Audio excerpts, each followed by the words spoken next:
Bueno, el libro sí surgió a partir de dos trabajos que hice, uno en el 2007 y otro me parece que fue en el 2011.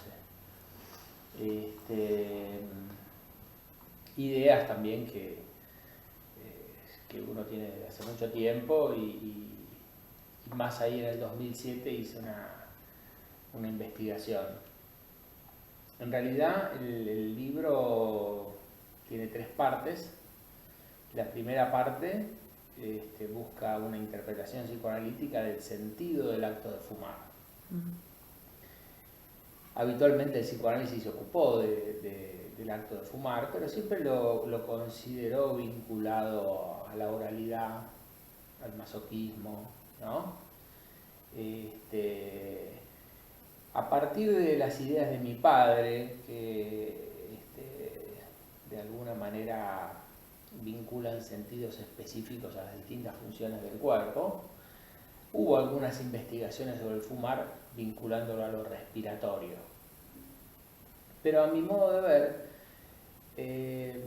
había un aspecto que yo como fumador me daba cuenta que tenía mucha importancia y que no era considerado, y era el tema de la importancia del fuego.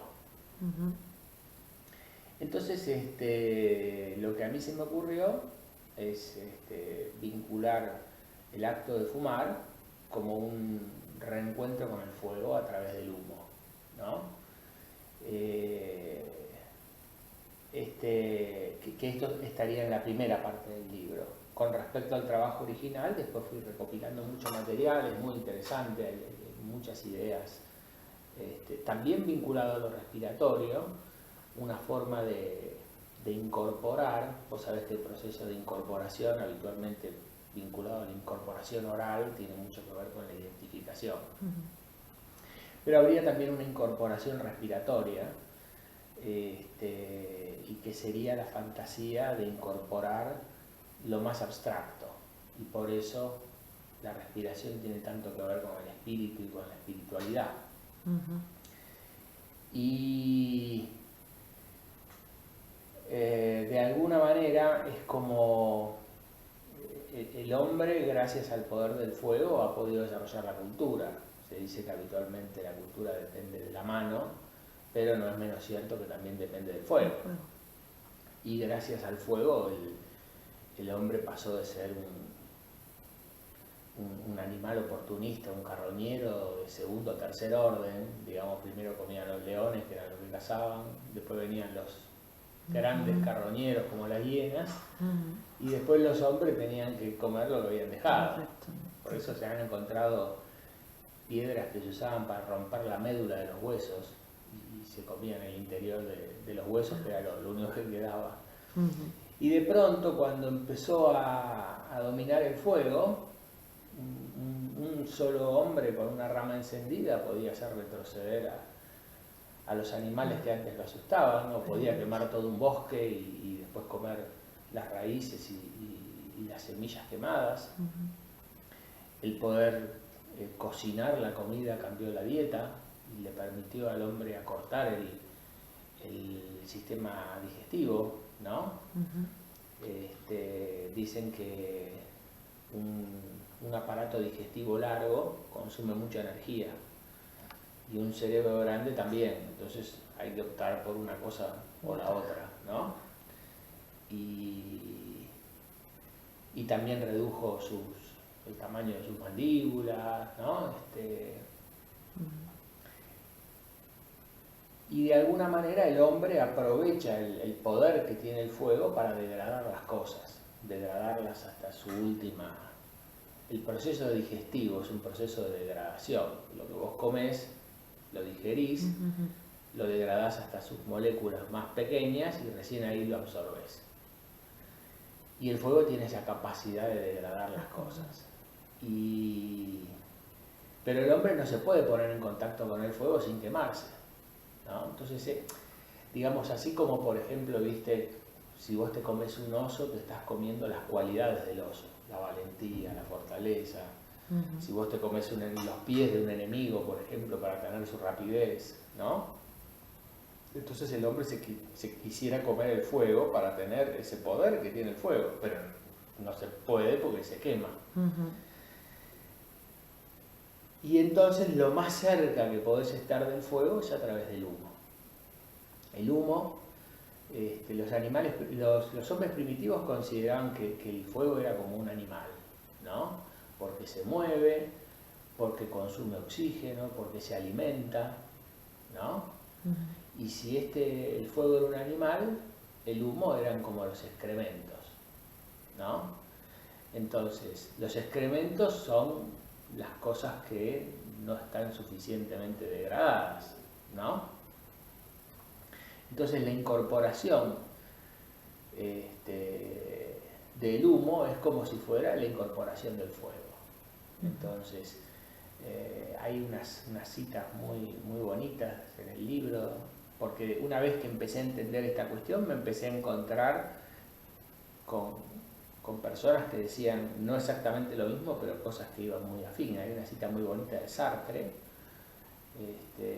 que dice que Sartre, en un momento que se propuso dejar de fumar, finalmente no dejó, decía que cuando él apreciaba algo fumando, era como que eso observado se quemaba en esa ceremonia sacrificial que era quemar el tabaco.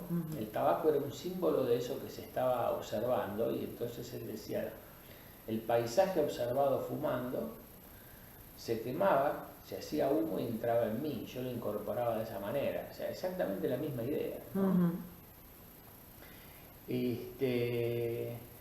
De manera que el sujeto que fuma es un sujeto que tiene un tipo particular de hambre, que es el hambre espiritual, que es el hambre por sacar de las cosas la esencia más abstracta, el aire de las cosas, ¿no?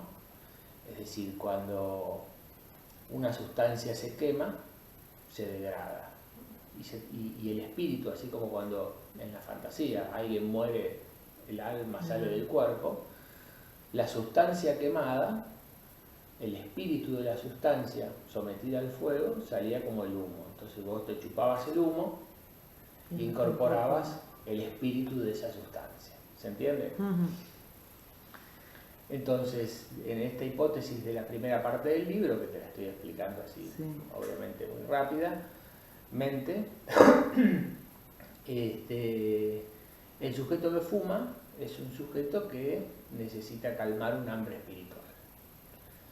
La primera parte del libro también incluye una historia del tabaco, ¿no? Es fascinante la historia del tabaco. Tiene mucha información que es muy interesante, ¿no? Por ejemplo, a veces uno no tiene conciencia, por ejemplo, de que los egipcios, los griegos, los romanos no fumaron, de que en la Edad Media no se fumaba, de que Leonardo da Vinci no fumaba, ¿se entiende? El fumar surge a partir del descubrimiento de América. En América sí se fumaba hace 18.000 años. Se estimó que ya hace 5.000 años antes de Cristo se encontraron cultivos de tabaco en Ecuador, ¿no? Y cuando llega Colón, el cultivo del tabaco y el fumar estaba difundido en toda América, desde el norte hasta el sur. Inclusive pueblos que no eran agrícolas, tribus que no eran agrícolas, cultivaban tabaco, ¿no? Y la famosa pipa de la paz de los indios, ¿no?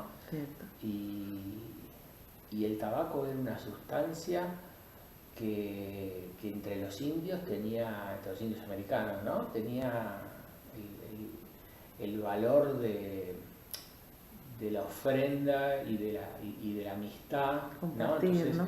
Claro, llegaba un viajero, se encontraba con una tribu. Los indios en Norteamérica fumaban en pipa y tenían su pipa, pero por ahí se le había terminado el tabaco, entonces se compartía el tabaco, se comercializaba el tabaco, ¿no? Y tenía muchísima importancia social el tabaco en América. Y cuando Colón lleva el tabaco a Europa, en menos de 100 años, fíjate lo que era en aquella época, las posibilidades de comunicación, ¿no? ya para el año 1600 el tabaco estaba incluido en rituales en Japón, en Asia, en África. El fumar opio vino después del fumar tabaco en China, ¿no? La ceremonia de los fumaderos de opio, ¿no? Así que es impresionante la difusión que tuvo. Ahí los datos que da el libro son realmente muy, muy sorprendentes porque uno no se los imagina, o yo no me los imaginaba. Entonces esta imagen del fumador espiritual, el sujeto que busca elevarse por encima de sí mismo a través del acto de fumar, lo primero que generó es muchísima envidia, muchísimo deseo de imitarlo, muchísimo deseo de copiarlo, ¿no? Los jóvenes se mostraban más adultos fumando.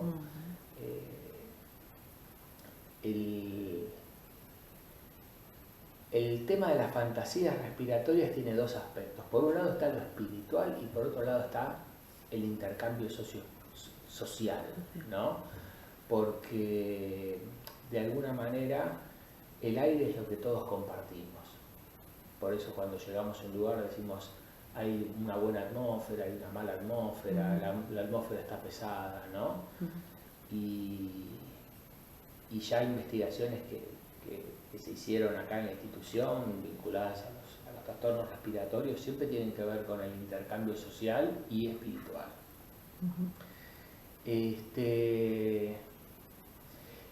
Pero así también como el fumador tiene esta imagen del sujeto espiritual, del sujeto, ¿no? También esta imagen, si no te genera envidia, te genera rechazo. Y en nuestra época, de esto se habla más en la tercera parte del libro, del rechazo social al fumador. Hay un rechazo muy marcado, ¿no? Vos fíjate que en nuestra cultura occidental actual, una de las cosas de las que más nos enorgullecemos y que más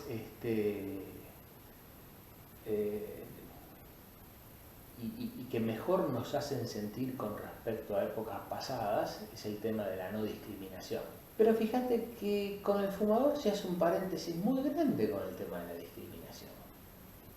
Los mismos fumadores también, ¿no? Eso si querés lo separamos, ¿no? Entonces, ya sea que el sujeto que fuma porque es un enfermo que tiene una dependencia que no puede vencer, o que fume porque le guste, ¿por qué no habría tener derecho a hacerlo? ¿No? La segunda parte del libro trata de la relación con el tema de la salud. Hacer una investigación que implique medir los riesgos del fumador pasivo es muy complicado, ¿no? Y todo el mundo suelta cifras y frases. ¿Cómo harías vos una investigación para medir? Tenés que decir, a ver, no es lo mismo si yo trabajo con un fumador 8 horas por día, pero trabajo con un fumador, pero ¿en qué ambiente? ¿De qué tamaño? ¿Cuánto fuma el fumador? ¿Cada cuánto se abre la puerta? ¿Cada cuánto se abre la ventana? ¿Te das cuenta que es una... ¿no? Y se tiran cifras que son sospechosamente precisas.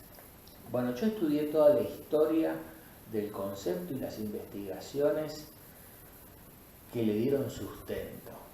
Ahí en el libro están, la verdad, que han hecho trampa. Yo estoy convencido de eso, no digo que todo el mundo tenga que pensar como yo, pero por lo menos me he informado y pongo esa información a disposición. ¿Por qué tenemos tan poca tolerancia con el fumador? ¿Por qué tenemos tanta tolerancia para otros enfermos y no para el fumador? ¿Se entiende? Sí. Y si no queremos considerarlo un enfermo, pero sí lo consideramos un enfermo, pero si no quisiéramos considerarlo un enfermo y quisiéramos decir que es su gusto, que lo hace por su propio gusto, todo nuestro concepto de la discriminación nos dice que también tenemos que respetar los gustos de los demás, ¿se entiende? Y si se trata de una convivencia pacífica, ¿por qué no pueden haber espacios mejores para los fumadores? después. En una época había vagones fumador, vagones no fumadores. En el restaurante había un sector fumadores y un sector no fumadores, ¿no? Y el fumador también es carne de cañón y se siente culpable, ¿no? Eso también está en la tercera parte del libro. Porque si un fumador es celíaco, protesta porque no haya alimento para los celíacos, pero le da vergüenza fumar. Y los mismos fumadores que empezaron escondiéndose de sus padres ahora se esconden de sus hijos. ¿Se entiende? Es una cuestión también muy llamativa. Por lo menos es una cuestión que merecería ser entendida, ¿no? ¿Qué es lo que está pasando? No es algo del todo razonable, ¿no? Y la segunda parte tiene que ver con el fumar y la relación con la salud. Yo creo que hay muchos motivos afectivos, estos mismos que interpreto, que llevan a que se utilice a la ciencia como argumento más allá de lo que resulta razonable, ¿no? Entonces, vos ves los paquetes de los cigarrillos, fumar quita años de vida. ¿Esto es científico? ¿Qué quiere decir quita años de vida? Voy a vivir menos que quién. No, menos que quién no, menos que vos mismo. Pero si yo no sé cuánto voy a vivir. ¿Se entiende? Otra vez, los números precisos. Cada cigarrillo que fumás te saca 5 minutos de vida. Es una tontería. Presente actual de nuestra cultura, la salud se ha sobredimensionado. Parece incoherente decir que la salud se ha sobredimensionado porque damos tan por sentado de que la salud es tan importante que parece que no se puede sobredimensionar. Se dice salud, dinero y amor, y justamente nos cuesta creer que podamos tener demasiado amor, demasiado dinero o demasiada salud, como que la salud nunca está de más. Ese es el concepto. Pero resulta que por salud entendemos un modelo de salud, sobre todo un modelo que tiene que ver con el físico. La definición de la OMS habla del completo bienestar psicofísico y social y no solo la ausencia de la enfermedad. Es cierto, es una definición tan ambiciosa que entonces sí, la salud es un estado inalcanzable. La salud no puede ser una cosa que tiene que ser para todos igual, porque no somos todos iguales y no todos tenemos los mismos intereses. ¿Se entiende? Entonces de esto también me ocupo mucho en el prólogo del libro y gran parte en la segunda parte. Lamentablemente cuando un tema es tan polémico, viste, vos digas lo que digas, ya en el interlocutor se resume a una posición binaria. Si no estás en contra, entonces estás a favor. Si no pensás que hace mal, entonces pensás que hace bien. No. Yo creo que el cigarrillo no, que con generar la demonización del tabaco, lo único que hacemos es vivir más perseguidos. ¿Se entiende? Y por otro lado, el papel de la ciencia no es el papel de la religión, de la catequesis. La ciencia tiene que decir cómo las cosas son. Entonces, si vos fijás, todas las leyendas que teóricamente apoyadas en la ciencia están en las pastillas de los cigarrillos. Envejece la piel, causa impotencia, causa esto.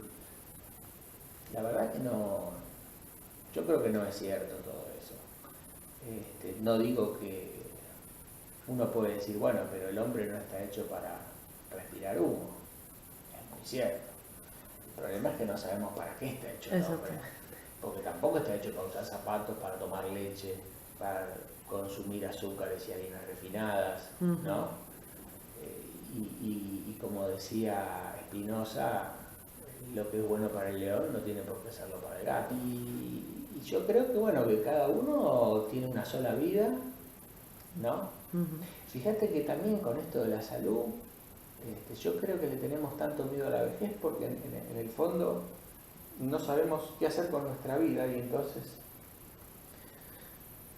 nos da pena que pase el tiempo sin saberlo y que cuando sepamos no tengamos vida. Entonces es como que ya nos preparamos para vivir muchos años sin saber para qué, pero ¿qué sentido tiene que para llegar a los 80 sano y que a los 80 años uno pueda decir puedo hacer la vida que me gusta porque estoy sano? ¿Qué sentido tiene que renuncie a los 40 a hacer la vida que me gusta? ¿Se entiende? Sí. Si a vos, otra vez, si a vos te gusta hacer deportes, estar al aire libre y andar en bicicleta, bien, a mí me parece bárbaro.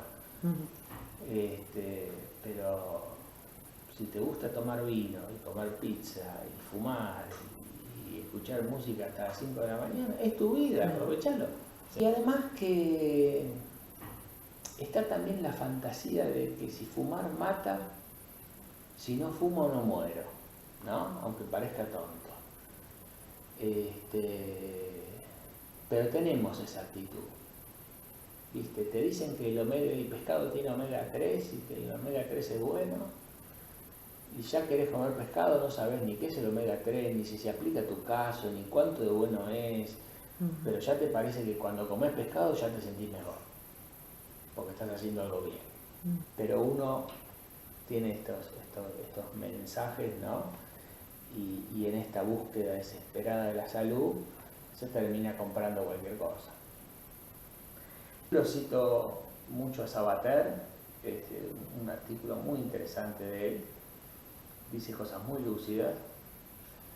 Él dice que yo salga a dar una vuelta con el automóvil no significa que yo me quiera partir la crema, cosa que muy frecuentemente sucede.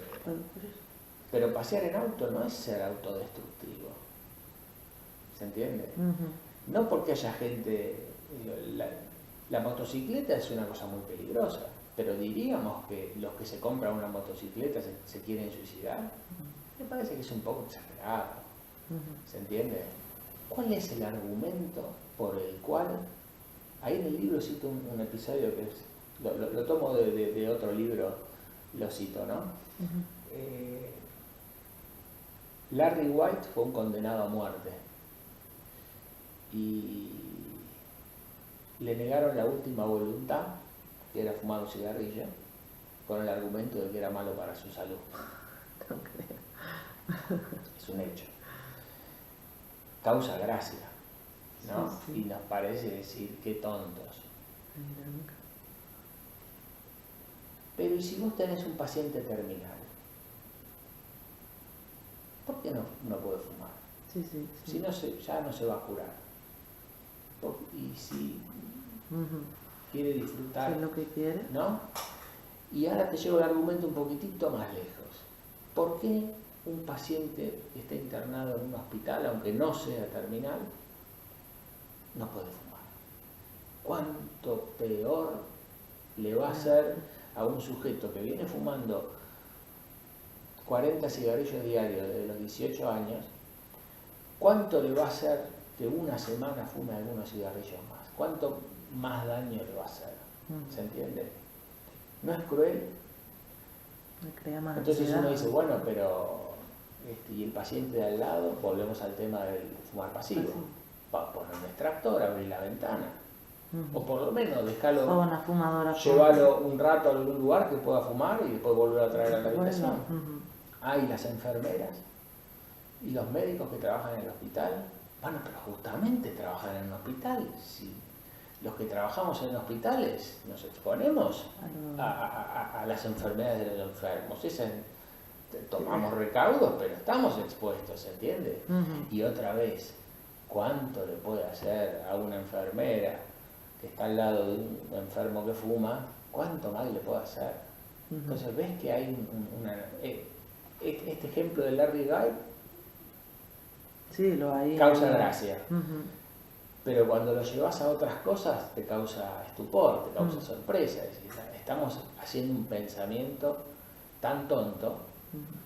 En fin, yo creo que algún día, quizás dentro de mucho tiempo, vamos a entrar en razón y vamos a ver estas cosas con vergüenza. Por ejemplo, si vos ves las publicidades de los cigarrillos de los años 50, te encontrás que había médicos que recomendaban fumar. Yo en el libro no puedo poner eso porque no se pueden poner ni publicidades, ni fotografías de películas, ¿no? Hay que pedir derechos, ¿no? Pero había publicidades donde el médico decía, para su garganta mejor fumar Chesterfield, ¿no? Y voy a decir, qué vergüenza, ¿no? Y bueno, yo creo que en algún momento nos avergonzaremos de las propagandas que estamos poniendo ahora y las afirmaciones que estamos diciendo, ¿no? Bueno, de todas estas cosas me ocupo en el libro. Hay mucha información, muchos datos, mucha discusión, muchos argumentos. Yo no pretendo convencer a nadie. No quiero afirmar que fumar es inocuo. Creo que fumar tiene sus riesgos. No necesariamente me parecen riesgos tan grandes. El no fumar no te exime de enfermarte y morirte, nada, te exime de enfermarte y morirte. Y bueno, ese es un poco sobre el tema. No estoy dando una opinión liviana, lo he estudiado mucho, me he ocupado de poner todos estos argumentos y toda la información en un libro, de modo que sería bueno que antes de juzgarme por lo menos me dieran la oportunidad de leer el libro y ver los argumentos.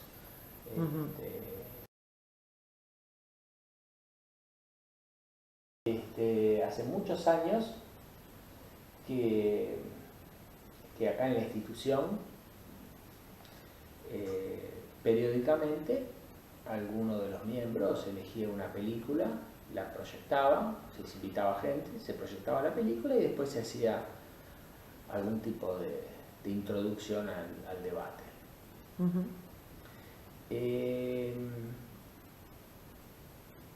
En general,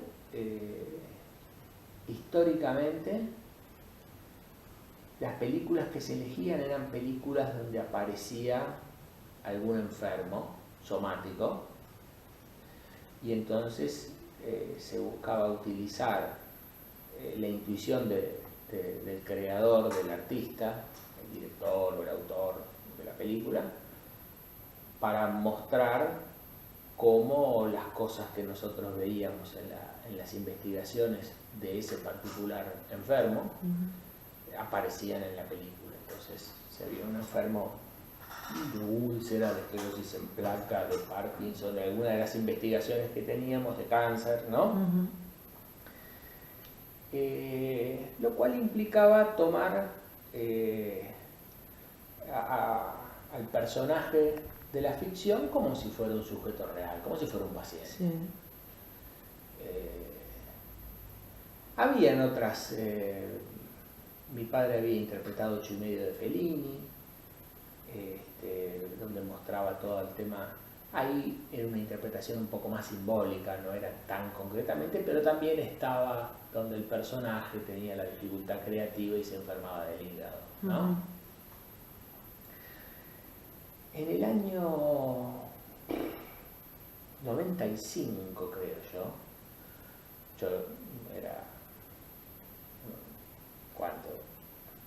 unos cuantos años más joven, no sé ya decir cuánto, pero estamos en el 2016, y yo comenté la primera película, y elegí una película muy rara, muy distinta, que era una película que se conoce con 2 nombres, Hechizo del Tiempo o El Día de la Marmota. La traducción literal sería El Día de la Marmota.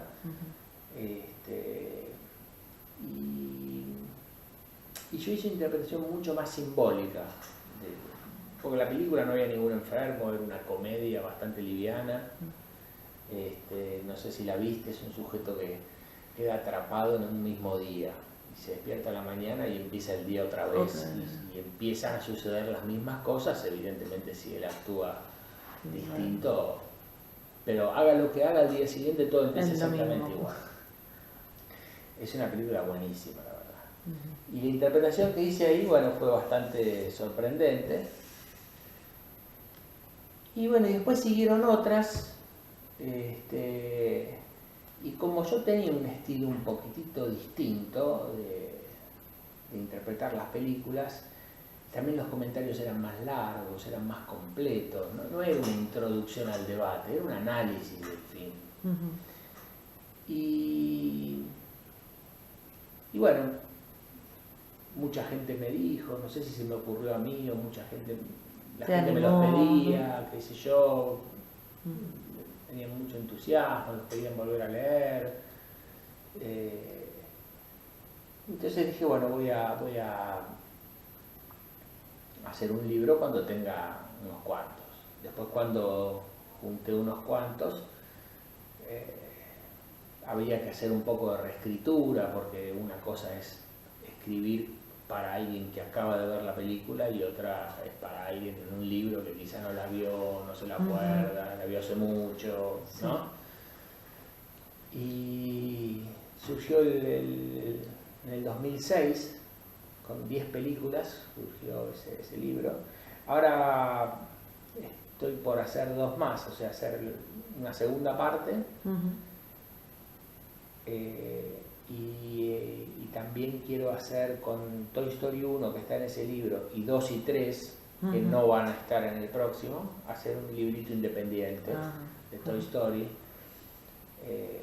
La vida emocional del niño a través de la saga de Toy Story, porque es muy, muy interesante.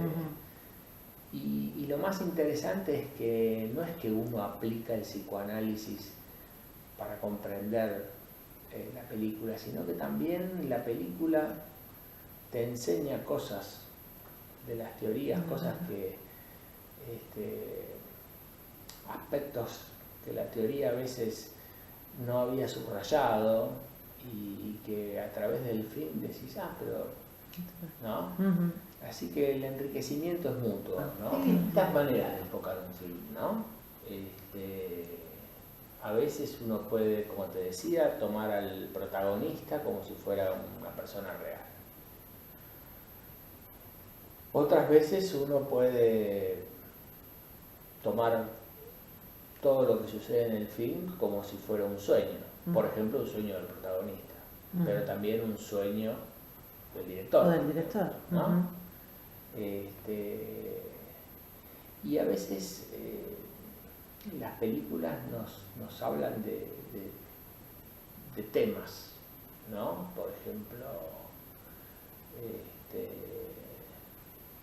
yo creo que esta película, a través de símbolos bastante, desde un punto de vista no tan oscuros, pero desde otro punto de vista sí mucho más oscuros, creo que es una película que habla de una fase de la vida, que es la fase en la que el bebé deja el pecho y comienza a comer. Y creo que la película tiene que ver con el comer. Y con todas las vivencias, este niño en el bote con este tigre de Bengala es el niño hambriento, ¿se entiende? Preocupado por el comer y por la culpa de matar para comer y toda esta cuestión, ¿no? Entonces, ¿vos viste la película? Sí. Sí. Viste que el tema del vegetarianismo y el comer carne tiene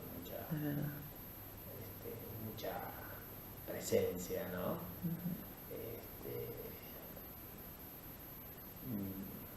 Me trae a colación dos trabajos que hicimos con un colega, años 96 y 98, sobre tótem y tabú, y sobre la adquisición de comer, y sobre el estómago, lo ácido y la agresión. El primero es el estómago, el ácido y la agresión, y el segundo es sobre tótem y tabú, ¿no? Y donde hablamos también de esta cuestión de esta fase oral secundaria, ¿no? Pero no como una fase solamente de la boca, sino del individuo entero, ¿no? Y es donde el estómago se hace apto para digerir la carne, se aumenta su tenor ácido y deja de ser apto para digerir la leche. El hecho de que nosotros seamos los únicos mamíferos adultos que tomamos leche también de esta situación que te muestra que no siempre la cultura y la natura van de la mano, ¿no? Muchísimas gracias, Gustavo. No, un placer. Y Armando. Y saludos a los colegas que conozco.